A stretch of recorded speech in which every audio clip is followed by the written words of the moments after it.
अस्सलाम वालेकुम। आज हम 3 जून प्लान के बारे में बात करेंगे, जो कि पाकिस्तान अफेयर का बहुत ज़्यादा इम्पोर्टेंट टॉपिक है। और ये CSS PMS और मोस्टली वन पेपर में इसमें से काफ़ी सारे MCQs आते हैं। और CSS PMS में तो एक कम्प्रिहेंसिव इसका क्वेश्चन आता है।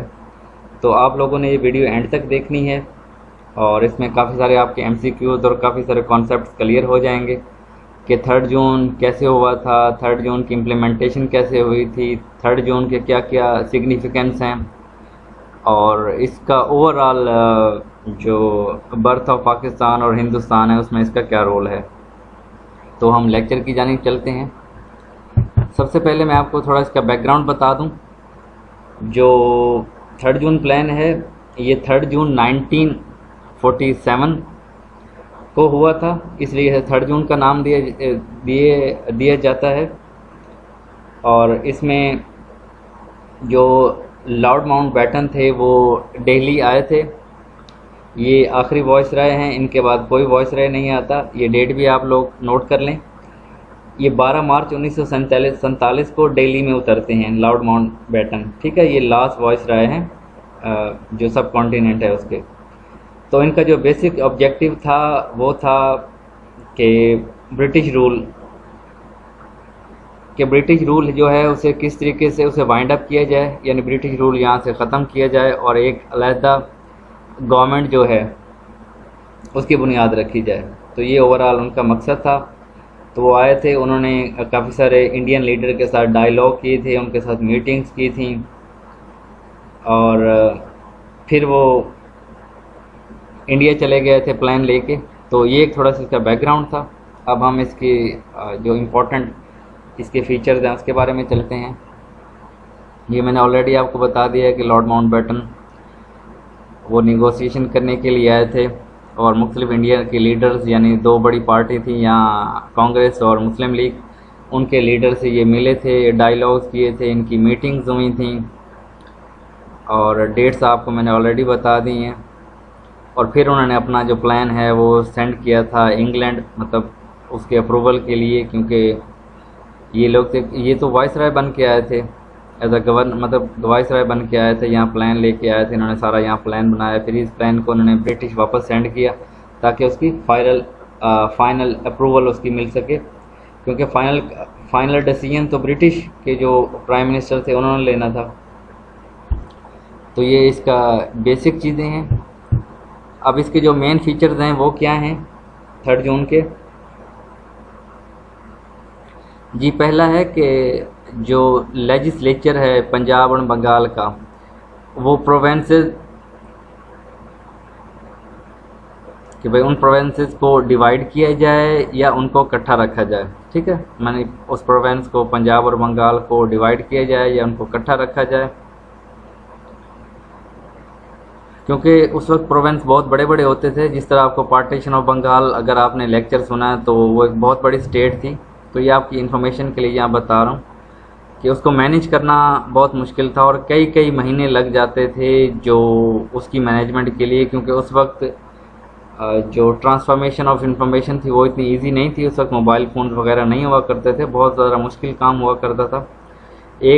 एक स्टेट से दूसरी स्टेट बंदा भेजना पड़ता था, तब आपकी इंफॉर्मेशन ट्रांसफ़र होती थी। और इंडियन जो सेकंड इसके मेन फीचर है कि इंडियन पीपल अपनी कॉन्स्टिट्यूशन खुद बनाएंगे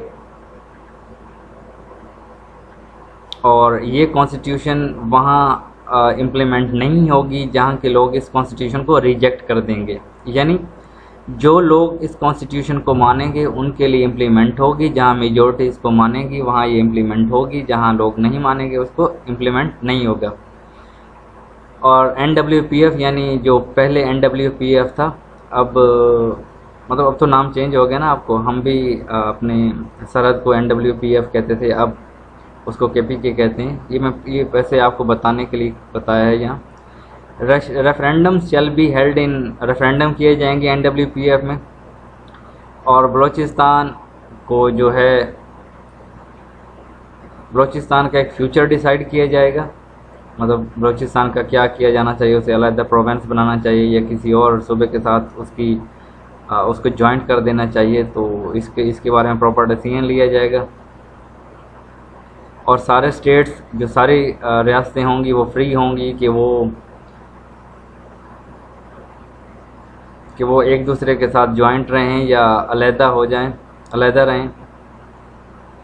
और दोनों कंट्रियाँ होंगी, मतलब सारे जो स्टेट्स होंगे उनकी मर्ज़ी होगी कि वो किसी एक कंट्री को चूज़ कर सकते हैं या इंडिपेंडेंट रह सकते हैं। और जो दोनों कंट्रीज़ होंगी यानी पाकिस्तान और इंडिया, उनके गवर्नर जनरल उनके अपने होंगे, यानी गवर्नर जनरल डिफरेंट होंगे। जिस तरह पाकिस्तान का पहला गवर्नर जनरल कायद-ए-आज़म मोहम्मद अली जिन्नाह थे। और दोनों कंट्रीज़ की बाउंड्रीज बनाई जाएंगी, प्रॉपर वॉल्स होंगी और प्रॉपर उनकी टेरिटरी होगी, क्योंकि किसी भी कंट्री के लिए ज़रूरी होता है कि उसकी एक परमानेंट बाउंड्री हो। ठीक है, एक लाइन खींची जाएगी, एक सरहद बनाई जाएगी, दोनों की होगी। और जो मिलिट्री एसेट्स हैं, आर्मी के असासाजात हैं, जो उस वक्त जो ओवरऑल आर्मी के असासे थे, वो दोनों मुल्कों में उनके हिसाब से तकसीम किए जाएंगे। ये इसके कुछ इंपॉर्टेंट फीचर्स थे, ये आप इस तरीके से नोट डाउन कर सकते हैं, अपने पेपर में भी लिख सकते हैं। और इसके बाद इसकी जो इम्प्लीमेंटेशन आती है, इम्प्लीमेंटेशन कैसे होती है कि जो पंजाब प्रोविंस है, जो पंजाब की असम्बली है, वो उन्होंने ख़ुद डिसाइड किया था। उन्होंने 91-27 vote to join the new constitution, मतलब इतने लोगों ने न्यू कॉन्स्टिट्यूशन को ज्वाइन करने के लिए अपना वोट दिया था। इस तरीके से जो बंगाल है, बंगाल ने भी खुद डिसाइड किया था, क्योंकि सारे ये वोट्स हुए थे और वोट्स की फेवर पे ही जो कॉन्स्टिट्यूशन है उसकी बुनियाद रखी गई थी। जिस जिस एरिया में जितने वोट उसके हक में थे, उस हिसाब से उनको कॉन्स्टिट्यूशन उन पे इम्प्लीमेंट की गई थी। इसमें जो बंगाल में प्रोविंस उसका बाय है 106-91 votes to join new constitution assembly. ठीक है, and the east Bengal joint Pakistan, जिस तरह आपको पता है मशरक़ी पाकिस्तान मशरक़ी पाकिस्तान जो आजकल बांग्लादेश है, उसने पाकिस्तान को ज्वाइन किया था। ठीक है, जिस तरह पहले भी मैंने बताया कि हर स्टेट खुद डिसाइड कर सकती है कि उसने किसके साथ रहना है, किस कंट्री के साथ रहना है या अलग रहना है। और Sindh legislative assembly decide by 30 to 20 votes in favour of Pakistan. Sindh assembly में भी पाकिस्तान के फेवर में वोट दिया था। इस तरह NWPF रेफरेंडम हेल्ड हुआ था और उसने भी फेवर पाकिस्तान के लिए दी थी। और कुछ हिस्सा पाकिस्तान में आ गया था और कुछ हिस्सा जिस तरह आपको पता है इंडिया में है, क्योंकि ये दोनों मुल्क पहले इकट्ठे हुआ करते थे, फिर इनकी डिवीज़न होगी, बाउंड्री होगी। जिस तरह आधा पाकिस्तान आधा जो पंजाब है वो पाकिस्तान में, इस तरीके से बाकी जो KPK के कुछ हिस्से हैं वो बाकी जो आज़ाद कश्मीर है वो कुछ उधर है, कुछ आज़ाद कश्मीर पाकिस्तान में है, बाकी जो कश्मीर है वो उधर है। ओवरऑल कश्मीर डिवाइड हो चुका है। और जो बलूचिस्तान का है वो उनका जिरगा हुआ करता था, वो डिसाइड करेगा कि उसने किस कॉन्स्टिट्यूशन यानी किस मुल्क के साथ अपना इल्हाक करना है। तो इस तरीके से ओवरऑल इनकी जिस सूबे की जो ख्वाहिश थी, जो भी जरगा था, ये लेजिस्लेटिव असम्बली थी, उन लोगों ने खुद डिसाइड किया कि उन्होंने किस मुल्क के साथ मिलना है या अलग रहना है। और बाय वोट्स हुए थे और कुछ में जिरगा वगैरह हुआ था, इस हिसाब से ये ओवरऑल डिवीज़न हुई थी।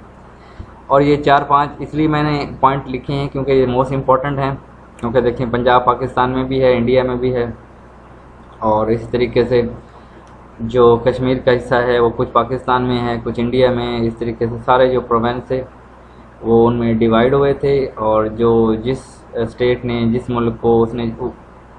मुल्क को की फेवर में उसने वोट किया था वो उसके साथ मिल गया था। तो इसके साथ साथ आप इन सारे पॉइंट्स को अच्छे तरीके से लिख लेंगे अपने रजिस्टर पे, ताकि आपको कोई भी इशू ना हो।